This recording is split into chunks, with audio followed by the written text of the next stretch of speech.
సరిపోతుంది. ఎందుకంటే ఎప్పటికైనా వైజాగ్ ఎయిర్పోర్ట్ అనేది అది తిరుపతిరావు గారు నమస్తే అండి. అందరికీ నమస్కారం వెంకటకృష్ణ గారు.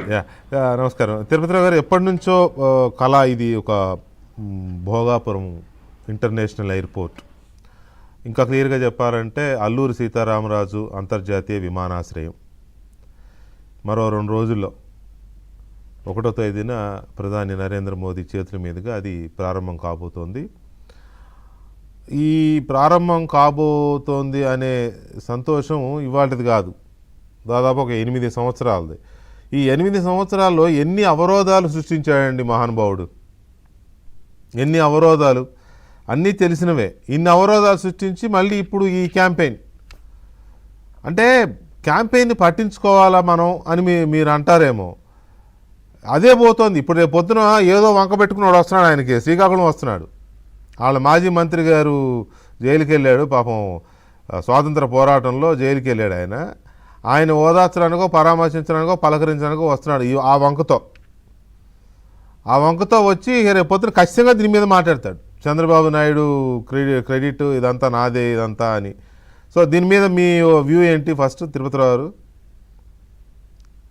వెంకటకృష్ణ గారు, నేను ఇప్పుడు భోగాపురం ఎయిర్పోర్ట్ నుండే రావటం మీతో జాయిన్ అవడం జరిగింది. ఎందుకంటే నేను కూడా కంట్రోల్ రూమ్ కమిటీలో సభ్యునిగా ఉండి ఆ పనుల్లో ఉంటున్నా. పైగా ఇవాళ మా మంత్రి గారు సత్యకుమార్ గారును మా జిల్లాకు చెందిన మంత్రి అచ్చెన్నాయుడు గారు ఒక రివ్యూ కూడా తీసుకున్నారు. దాంట్లో పాల్గొని సరాసరి నేను మీతో జాయిన్ అవడం జరిగింది.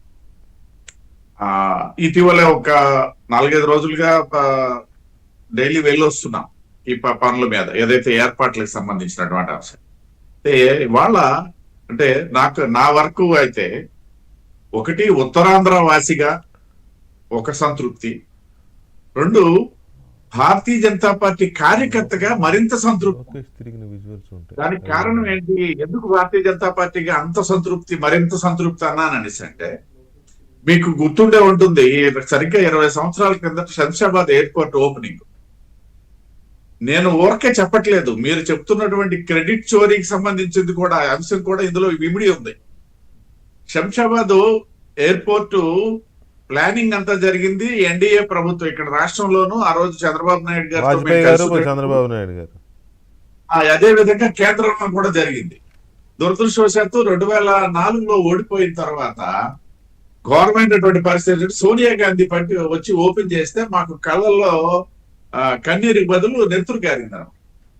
ఎందుకని అంటే అది మన ప్రభుత్వం తీసుకున్నటువంటి నిర్ణయము, నిర్మాణం జరిపిన తర్వాత చివరిలో వాళ్ళు వచ్చి ఏదైతే మీరు ఇందాక అన్నటువంటి క్రెడిట్ చోరీ పోనీ, అది వాళ్ళ టైంకి ప్రభుత్వంలో ఉన్నారు సరే, వాళ్ళు ఏదో అది సహజంగా దాన్ని అది రాజ్యాంగం ఇచ్చినటువంటి అవకాశం కాబట్టి వాళ్ళు వినియోగించుకున్నారు. ప్రజలు ఇచ్చినటువంటి తీర్పు నేపథ్యంలో అది ఒక అర్థవంతమనే భావించాలా, ఏదైతే ఇవాళ మీరు చెప్పినటువంటి క్రెడిట్ చోరీకి సంబంధించింది.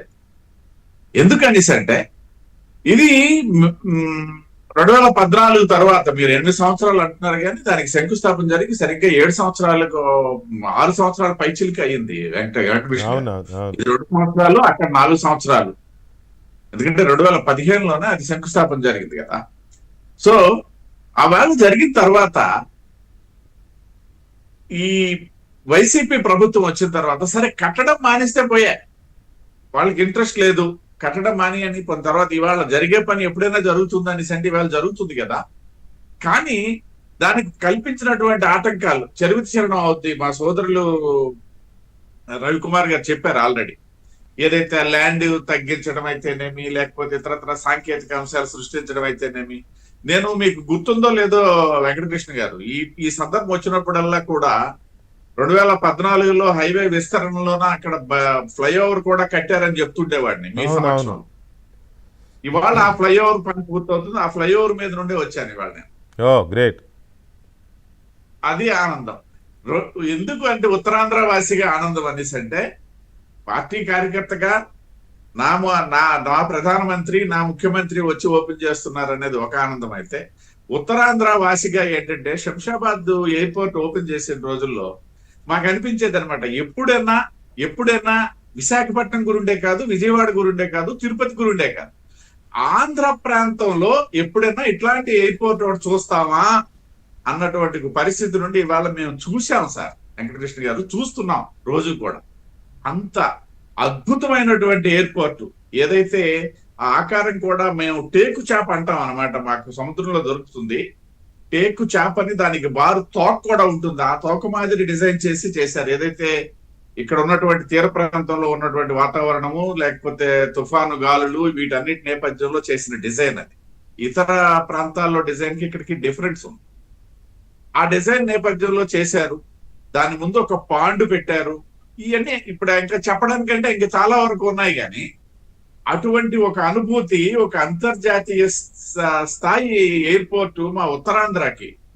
సరే, మాకు ఏదో విశాఖపట్నంలో కొంత ప్రాంతం వాళ్ళు, అది కూడా ఏంటంటే ఇప్పుడు ఉన్నటువంటి ఎయిర్పోర్ట్ ఉన్న ఏరియా వాళ్ళు మాత్రమే కొంత అసంతృప్తి. దాంట్లో అది చెప్పుకోదగినటువంటి అంశం కూడా కాదు. అంటే ఇక్కడ నా పాయింట్ ఏంటంటే, దాంట్లోకి వెళ్లే ముందు నేను అనేది ఏంటంటే, జగన్మోహన్ రెడ్డి కొంతమంది రైతుల్ని అప్పుడు రెచ్చగొట్టే ప్రయత్నం చేశారు కదా, మీరెవరో భూములు ఇవ్వద్దు, ఎట్టగైతే రాజధాని ప్రాంతంలో కొంతమందిని రెచ్చగొట్టి భూములు ఇవ్వకుండా ఆపాడు, అక్కడ కూడా ఆపే ప్రయత్నం చేశారు. కేసు రేపించారు కొంతమందితో, మేము అధికారంలో రాగానే భూములు రిటర్న్ ఇస్తా అని చెప్పారు కదా. వాళ్ళు ఎవరన్నా జగన్మోహన్ రెడ్డి అధికారంలోకి వచ్చిన తర్వాత మా భూములు ఇవ్వు, ఇస్తా అన్నావు కదా, మా భూములు ఇవ్వు అని అడిగారా? వాళ్ళ ఫీలింగ్స్, వాళ్ళు ఏమైనా మాట్లాడడం ఇలాంటిది ఎప్పుడన్నా విన్నారా మీరు? అంటే జగన్మోహన్ రెడ్డి గారు అధికారంలో ఉండంగాంటారా?